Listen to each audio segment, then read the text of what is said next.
Hello everybody, welcome back to my channel Literary Academia. Today we are going to read a poem in the memory of W.B. Yeats composed by W.H. Auden. So before going for the poem, I would like to discuss few facts about the author W.H. Auden. The full name of W.H. Auden was Wystan Hugh Auden. Wystan Hugh Auden. एक second okay Winston ह्यू Orton full name याद रखेंगे क्योंकि पूछता है ऐसे writers के जो कि प्रोमिनेंट राइटर्स हैं और उनके फुल नेम ज़्यादा कॉमन नहीं है, तो ऐसे राइटर्स के फुल नेम पूछता है. He was born on 21 February 1907 in England. ये इंग्लैंड में पैदा हो रहे हैं, ध्यान देंगे क्योंकि बाद में ये अमेरिकन हो जाएंगे. और इनकी डेथ होती है 29 सितंबर 1973 इन ऑस्ट्रिया. ठीक है. इन 1939 ही मूव्ड टू यूनाइटेड स्टेट्स, ये अमेरिका चले जाते हैं, and became an American citizenship in 1946. 1939 में अमेरिका जाते हैं और वहाँ की जो नागरिकता है इनको 1946 में मिलती है. He got Pulitzer Prize for his long poem the as of Anxiety in 1947. Very very important point. ये पुलिट्जर प्राइज अवार्ड्स, ठीक है, अगर किसी की नेशनैलिटी चेंज हुई है, ये सारे फैक्ट्स बहुत इंपॉर्टेंट हैं, है ना. तो पुलिट्जर प्राइज कब मिलता है इनको? 1947 में, इनकी एक long poem the as of anxiety के लिए. ठीक है. He had a homosexual relationship with Isherwood. अब ये इशरवुड कौन थे? इशरवुड थे एक इनके फेलो राइटर थे और इन दोनों ने मिलकर कोलैबोरेशन में बहुत सारी बुक्स लिखी हैं. आप लोग एक्सप्लोर कर सकते हैं by your own self. And in the poem, अब अगर हम इस पोम की बात करें, in the memory of W.B. Yeats, it was written in February 1939. Okay. After the death of W.B. Yeats. W.B. Yeats की डेथ होती है जनवरी में 1939 में और ये पोम लिखी जाती है February 1939 में, and was first published in new Republic in 1939. New Republic poetry collection में सबसे पहले पब्लिश होती है. देन आफ्टर, उसके बाद it was included in his poetry collection another time in 1940. बहुत इंपॉर्टेंट पॉइंट है ये कि पहले तो न्यू रिपब्लिक में 1939 में जैसे लिखते हैं वैसे पब्लिश हो जाती है, बट द सेकेंड टाइम उनका एक दूसरा पोइट्री कलेक्शन है अनदर टाइम. ठीक है. तो दूसरी बार ये अनदर टाइम में पब्लिश होता है 1940 में. Okay. This poem is divided into 3 section. 3 section है, इसमें पूरा डिवाइड किया गया है. ऑफ वेरिंग लेंथ, लेंथ इसकी अलग अलग है. ये फ्री वर्स में लिखी गई है. ओके. इसका कोई मीटर नहीं है. Now we will read the poem. I disappeared, sorry, this was it is the first section. Okay. He disappeared in the dead of winter. He disappeared. Disappeared यहाँ पे ऐसे होता है गायब हो जाना, बट यहाँ पे W.B. Yeats के लिए यहाँ पे कौन है? ये W.B. Yeats हैं. डिसअपियर मतलब इनकी डेथ हो गई है. In the dead of winter, एकदम भयंकर सर्दी में, है ना, भयंकर सर्दी में इनकी डेथ हो गई है. किसकी? W.B. Yeats की. In the dead of winter the Brooks were frozen. इतनी ठंड पड़ रही है कि जो ब्रूक्स हैं यानी कि छोटी छोटी जो नदियां हैं वो जम चुकी हैं. द एयरपोर्ट्स ऑलमोस्ट डिजर्टेड, पूरा खाली है एयरपोर्ट्स, क्योंकि वहां पे कोई लोग हैं ही नहीं. इतनी ठंड है कि कोई अपने घर से निकल नहीं रहा है. ठीक है. And snow disfigure the public statues. इतनी स्नो पड़ी हुई है, इतनी स्नो पड़ी हुई है कि जो पब्लिक स्टैचू है वो डिसफिगर हो गया है, स्नो से भर गया है, समझ ही नहीं आ रहा है कि वो किसका स्टैचू है. ठीक है. The mercury sank in the mouth of the dying day. Mercury से हम क्या करते हैं? हम टेम्परेचर मापते हैं. ठीक है. तो मरकरी में ये दिखा रहा है कि पूरा मतलब कि mouth of the dying day, कि दिन के अंत तक मरकरी का जो पारा है वो एकदम नीचे दिखा रहा है. What instruments we have agree. जो भी इंस्ट्रूमेंट से हम इस विंटर को नाप सकते थे, उसका मेजरमेंट कर सकते थे, सभी कह रहे हैं, सभी अग्री हैं, यानी कि सभी यही बता रहे हैं सारे instrument. The day of his death, जिस दिन उनकी डेथ हुई थी W.B. Yeats की, was a dark cold day. बहुत भयंकर ठंडी थी, एकदम सर्द रात. फार फ्रॉम हिज इलनेस, उनकी बीमारी के अलावा अगर बात करें, the wolves ran on through the evergreen forest, कि मतलब उनकी डेथ हो गई, बीमार थे, डेथ हो गई, उसके अलावा क्या हुआ? उनकी इतने बड़े राइटर की डेथ हो जाती है और हो क्या रहा है दुनिया में, क्या फ़र्क पड़ता है।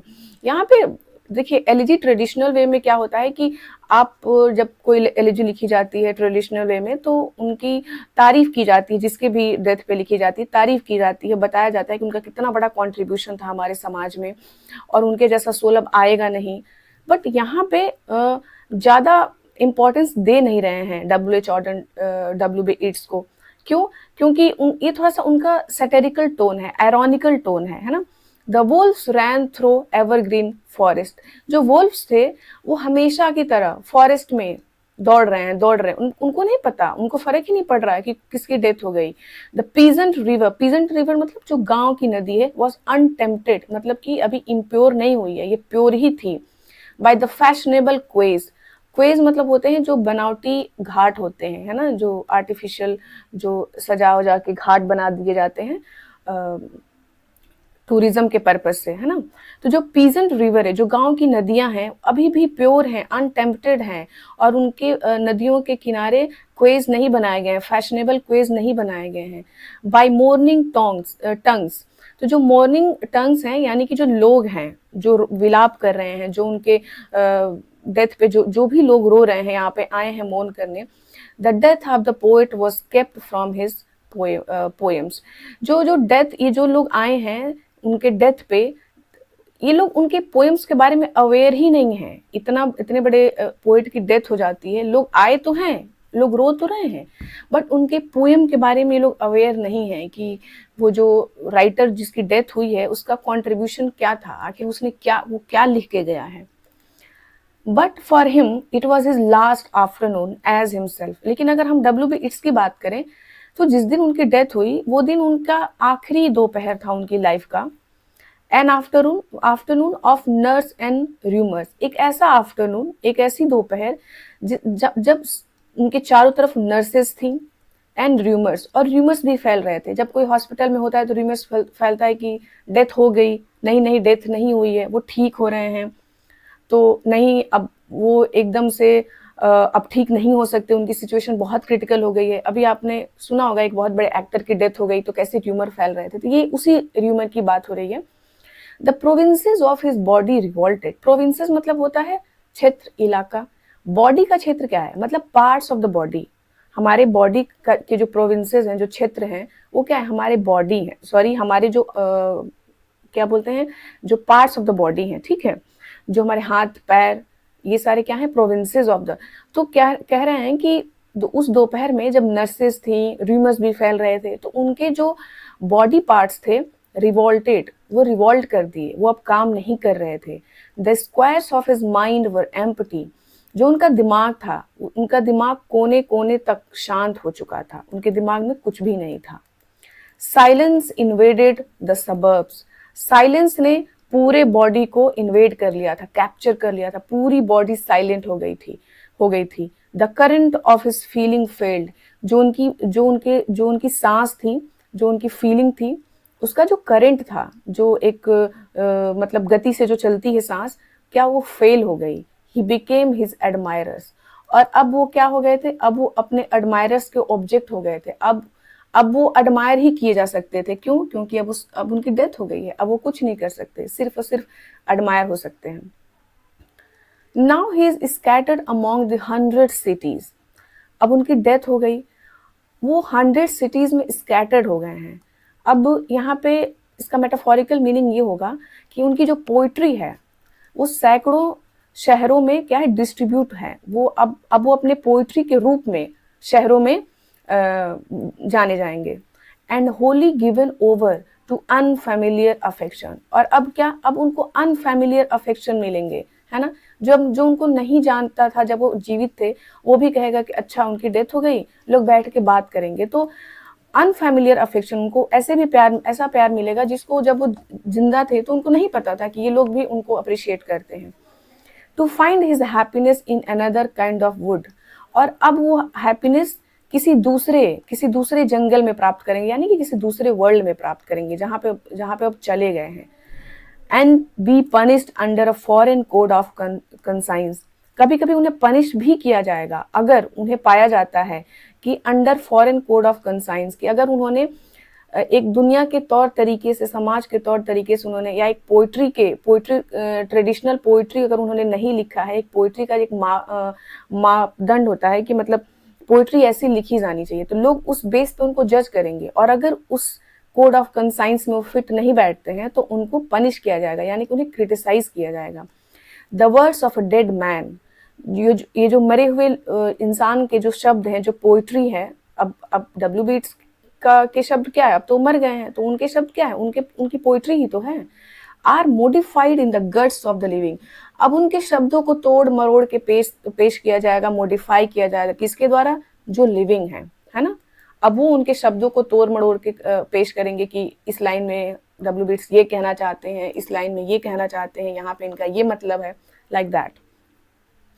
But in the importance and noise of tomorrow, मतलब कि जो every day everyone is busy doing their important works. अभी क्या है कि the importance and noise of tomorrow, हर इंसान अपने कल में बिजी है ना, वो कुछ ना कुछ कर रहा है, उसका डेली का कुछ ना कुछ काम है, वो कर रहा है। उसमें क्या क्या हो रहा है, when the brokers are roaring like beast, ये जो शेयर मार्केट है, जो ब्रोकर्स हैं, जो शेयर खरीदते हैं लेते हैं, वो दिन भर चिल्लाते रहते हैं ना, रोरिंग लाइक बीस्ट, जानवरों की तरह, on the floor of bourse, ठीक है। बोर्स जो होता है, फ्लोर ऑफ बोर्स, ये जो एक स्टॉक एक्सचेंज से रिलेटेड वर्ड है, ठीक है। बोर्स स्टॉक एक्सचेंज से रिलेटेड वर्ड है, जहाँ पे ये जो ब्रोकर्स हैं वो शेयर खरीदते हैं, बेचते हैं, पूरे दिन चिल्लाते रहते हैं। And the poor have the sufferings to which they are fairly accustom मतलब आदी होना। तो जो पुअर लोग हैं, जो गरीब हैं, वो सफ़र कर रहे हैं, जिसके वो लोग आदी हैं बहुत अच्छे तरीके से, उनको कोई फ़र्क नहीं पड़ रहा है, उन्हें पता है कि they are born to suffer and they are suffering. कभी कभी जब आप इतने बुरे कंडीशन में रह रहे होते हैं कि एक टाइम के बाद आपको रियलाइज़ होना बंद हो जाता है कि आप अनईज में हैं, आप प्रॉब्लम में हैं, आपको यहाँ से निकलना चाहिए, आप बुरी स्थिति में भी कंफर्टेबल हो जाते हैं। And each in the cell of himself, और हर इंसान द सेल अपने एक लिमिट में है, मतलब अपने एक उसका एक दायरा है जीवन जीने का, is almost convinced of his freedom. हमारी एक अपनी सर्किल होती है, एक अपनी लिमिटेड हमारी दुनिया है, और हम उसी में अपने आप को फ्री समझते हैं। A few thousand will think of this day, इतने लोग हैं दुनिया में, ठीक है, millions and millions of people, लेकिन उसमें से कुछ हजार लोग ही हैं जो इस दिन के बारे में सोचेंगे। किस दिन के बारे में, जिस दिन डब्ल्यू बी येट्स की डेथ हुई है। As one thinks of a day when one did something slightly unusual, जैसे कि कोई एक व्यक्ति सोचता है किसी दिन के बारे में जब कुछ अलग हुआ हो उसके साथ। किसी दिन किसी अजनबी इंसान से हम मिल गए, किसी अननोन पर्सन से हम गए और मिल गए, तो हम कैसे याद रखते हैं कि हाँ एक दिन मिल गए थे हम उससे, है ना। तो बस इतना ही इंपॉर्टेंस दे के लोग इस दिन को याद रखेंगे।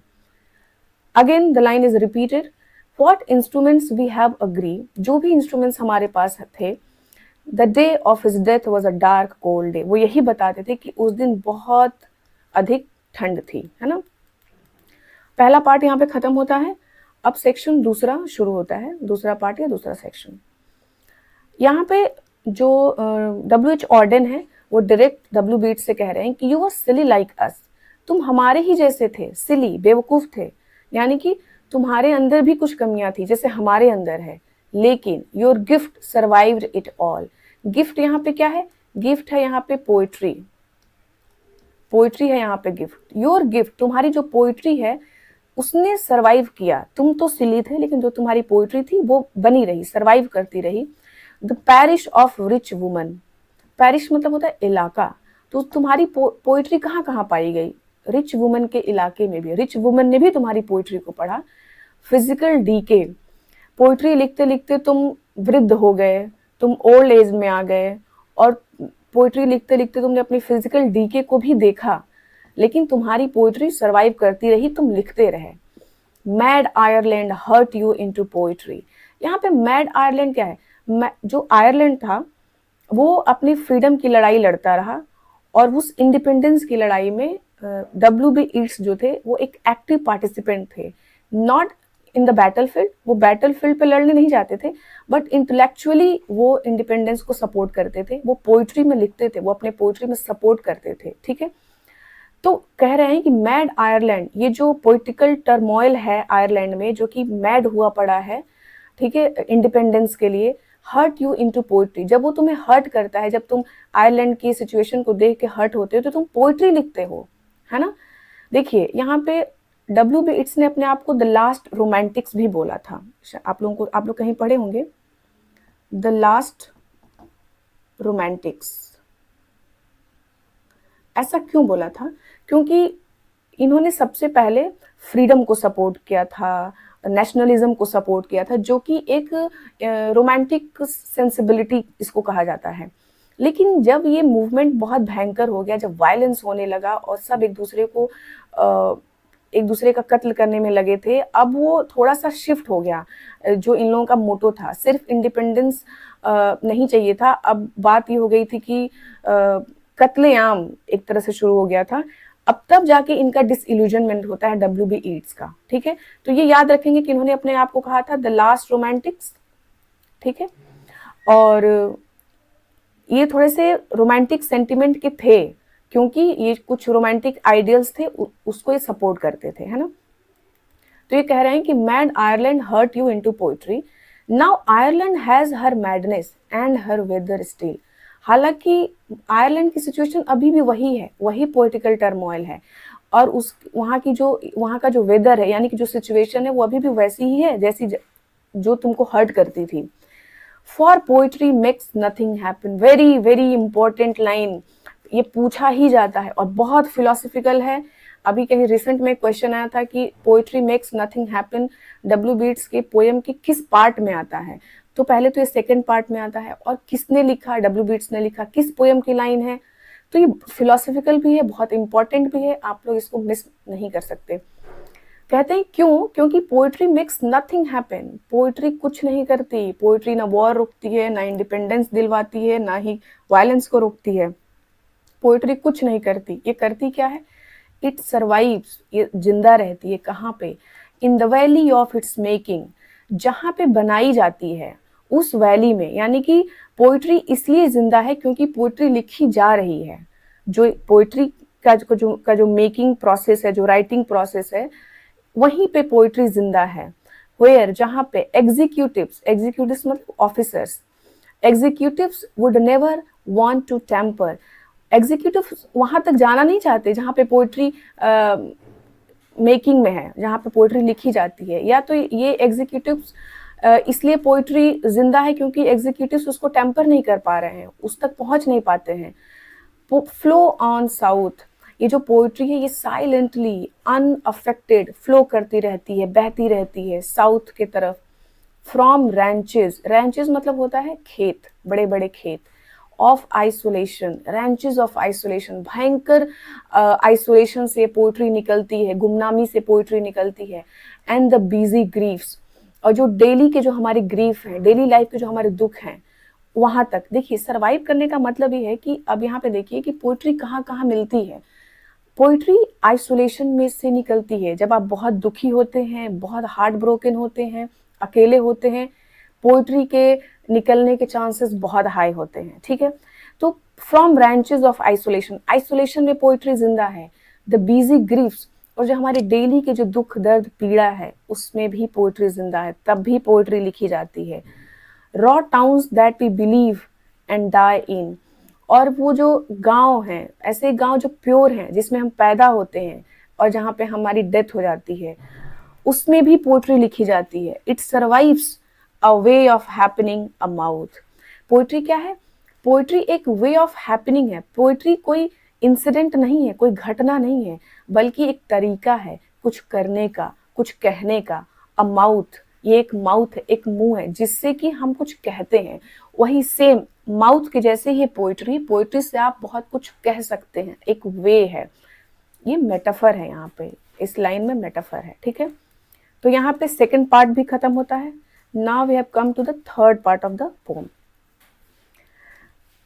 अर्थ receive an honoured guest. W.H. Auden कहते हैं कि अर्थ को यहाँ पे वो एड्रेस कर रहे हैं, कह रहे हैं अर्थ रिसीव करो एन ऑनर्ड गेस्ट, एक ऐसा गेस्ट जो बहुत ऑनर्ड है। William Yeats is laid to rest, जो विलियम WB ईट्स हैं, विलियम बटलर ईट्स हैं, वो रेस्ट पे, वो लिटा दिए गए हैं, अल्टीमेट रेस्ट पे हुए हैं वो अभी। Let the vessel, Irish vessel lie, Ireland के थे ईट्स, इसलिए आयरिश वेसल वेसल, इस आयरिश वेसल को लेटने दो, एम्प्टीड ऑफ इट्स पोइट्री, ये अब खाली हो चुका है। ये जो वेसल मतलब कोई पात्र होता है, घड़ा, ये घड़ा, ये जो आयरलैंड का जो घड़ा था, ये क्या है, एम्प्टीड ऑफ इट्स पोइट्री, इसकी डेथ हो चुकी है और अब ये खाली हो चुका है, अब ये पोइट्री नहीं लिख सकता। In the nightmare of the dark all the dogs of Europe bark, अब ये कह रहे हैं कि in the nightmare of the dark, dark means ये जो डार्क यहाँ पे अंधकार से ज्यादा इसका मेटाफोरिकल मीनिंग हुआ कि जो इग्नोरेंस है ना, जो इग्नोरेंस है, जो नाइटमेयर, जो टर्मोइल है, all the dogs of Europe bark, जो यूरोप की जितनी भी डॉग्स मतलब जो फासिस्ट, यहाँ पे डॉग्स का मतलब है जितने भी फासिस्ट हैं, वो चिल्ला रहे हैं, and the living nation wait, और जितने नेशन हैं फिजिकली, जितने नेशन हैं, each sequestered in its hate, sequestered मतलब होता है अलग हो जाना, तो जितने नेशन हैं, जो लिविंग नेशन हैं, वो इतना एक दूसरे से हेट्रेड में है कि वो सिक्वेस्टेड, अलग हो चुके हैं, हर एक नेशन एक दूसरे को दुश्मन की भावना से देख रहा है, कोई किसी के साथ नहीं खड़ा है, ये सिचुएशन है अभी। Intellectual disgrace stares from every human face, हर इंसान, एवरी ह्यूमन फेस, हर इंसान के चेहरे पे एक इंटेलेक्चुअल डिसग्रेस दिख रहा है। लोगों ने दिमाग से सोचना अबैंडन कर दिया है, छोड़ दिया है। Intellectually they have been handicapped, intellectually handicapped हो चुके हैं, अब उनके पास रीजन नहीं है, लॉजिक से नहीं सोचते, ठीक है। And the seas of pity lie locked and frozen in each eye, और ये जो पिटी है, कंपैशन है, बेनवलेंस है, इसका जो समुद्र हुआ करता है लोगों के आंखों में, ये लॉक्ड हो चुका है, फ्रोजन, सूख गया है, इन ईच आई, मतलब लोग कंपैशनेट नहीं है, पिटी नहीं दिखाते, सिंपैथी नहीं दिखाते, है ना, बेनिवलेंट नहीं है ये लोग, एकदम से समझिए कि पत्थर हो चुके हैं, है ना। जब मैं ऐसे पोएम्स पढ़ती हूँ तो मुझे लगता है कि ये सारी पोएम्स कितने इटर्नल हैं, ह्यूमन नेचर इतना सिमिलर है और इतना इमॉर्टल है, मॉर्टल ह्यूमन नेचर, ह्यूमन मॉर्टल है लेकिन ह्यूमन नेचर इमॉर्टल है। आप देखेंगे जो 200 साल पहले जिस नेचर की जो नेचर प्रैक्टिस होता था, आज भी वही नेचर प्रैक्टिस हो रहा है, कुछ बदला ही नहीं है ह्यूमन बीइंग्स में, आज भी लोग वही हो गए हैं। इंटेलेक्चुअल डिसग्रेस आज भी देखने को आपको मिलेगा, एकदम लॉजिक से, मतलब लॉजिक तो जैसे लग रहा है कि लोगों ने एकदम उसको फेवर करना छोड़ दिया है, पीटी, कंपैशन कुछ नहीं है। ये पोएम कितनी रिलेवेंट है, that's why I like modern poets. Follow poet, follow right, ये अब मतलब आयरलैंड के लोगों को सजेस्ट कर रहे हैं, उन्हें मतलब उनसे रिक्वेस्ट कर रहे हैं कि फॉलो पोएट, पोएट को फॉलो करो और फॉलो राइट, इस तरह से तुम राइट को फॉलो करोगे, ट्रुथ, ट्रुथ को तुम फॉलो करोगे। To the bottom of the night, night के एकदम आखिरी मतलब आखिरी पल तक, जब तक नाइट नहीं खत्म हो जाती। यहाँ पे नाइट का मतलब है, मतलब कि इग्नोरेंस, है ना, इग्नोरेंस, टर्मोइल, कि जब तक ये बुरा वक्त खत्म नहीं हो जाता, पोएट को फॉलो करो, जो सच है उसको फॉलो करो। With your unconstraining voice still persuade us to rejoice, your यहाँ पे पोएट के लिए आया है कि जो पोएट है, अनकंस्ट्रेनिंग मतलब अनकंट्रोल्ड, पोएट की अनकंट्रोल्ड वॉइस होती है, वो नहीं किसी से डरता, वो अपनी पोएट्री में सब कुछ लिखता है। Still persuade us to rejoice, और पोएट जो होता है वो बुरे से बुरे वक्त में भी हमें परसुएड कर लेता है, कन्विंस कर लेता है खुश रहने के लिए, वो कुछ ना कुछ ऐसा हमें लिख देता है, अच्छा लिखता है कि हम रिजॉइस करते हैं। With the farming of a verse making a vineyard of curse, कितनी अच्छी लाइन है, फार्मिंग ऑफ वर्स, वर्स की खेती मतलब राइटिंग ऑफ पोइट्री, पोइट्री लिखना। जो पोएट है वो जो पोइट्री लिख के क्या करता है, वो पोइट्री लिखता है, पोइट्री की फार्मिंग करता है, और क्या करता है, बनाता है अ वाइनार्ड ऑफ कर्स, वाइनार्ड मतलब होता है अंगूर के जो बागीचे होते हैं, ऑफ कर्स, कर्स यहाँ पे लिटरल सेंस नहीं लेंगे, मेटाफोरिकल सेंस में कर्स मतलब बुरी चीजें, है ना, बुरा एक्सपीरियंस, बुरा दौर, जो बुराई है, निगेटिविटी है, उसका क्या करता है, उसको चेंज कर देता है वाइनार्ड में, है ना, उसको खूबसूरत फ्रूट में चेंज करता है। यानी कि जो पोएट है वो अपने पोएट्री की खेती से, यानी कि पोएट्री लिखकर वो बुरे से बुरे चीजों को भी एक अच्छा एंड देने की कोशिश करता है, ठीक है, वो बुरे से बुरे चीज़ों में भी, बुरे से बुरे मतलब एक्सपीरियंस में भी वो कुछ ना कुछ अच्छा ढूंढने की कोशिश करता है।